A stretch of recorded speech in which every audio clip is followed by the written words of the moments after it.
عليكم ورحمة الله وبركاته. معاكم حسام سعيد، رائد من رواد السوشيال ميديا العاديين. إن شاء الله في محتوى جديد هنقدمه على قناتي على اليوتيوب، محتوى جديد من نوع ما أعتقدش إن حد قدمه قبل كده على قناتي على اليوتيوب. وطبعا بعد ما انزله على اليوتيوب هنزله برضو على تيك توك وعلى كواي وعلى الفيسبوك. احنا هنعمل رياكت على السوشيال ميديا، على الناس اللي بتعلق في السوشيال ميديا. في ناس كتير عملت رياكت على الفيديوهات، يعني الفيديو يجيب الفيديو يتكلم وبعد كده هو يعلق على الفيديو كده. لا، احنا هنعلق على الكومنتات، هنجيب الخبر سواء بقى من اي حاجه، جريده اليوم السابع، جريده المصري اليوم، جريده الوطن، موقع في الجول كوره، موقع يلا كوره، اي حاجه، اي موقع سياسي رياضي اقتصادي اجتماعي ديني، اي حاجه. هنجيب الخبر ونشوف الكومنتات بتاعت الناس بتعلق بتقول ايه، وهنقول اسم صاحب الاكونت اللي كاتب الكومنت، و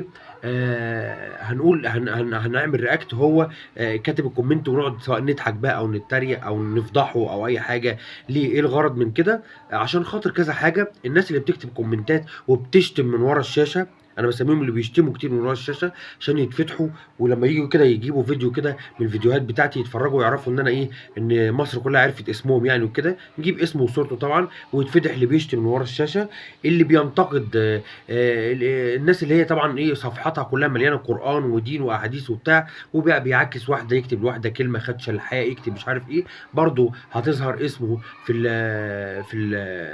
الفيديو وصورته. لو حاطط صورته والاسم الاكونت بتاعه على الفيسبوك، هو كل المحتوى هيبقى من الفيسبوك.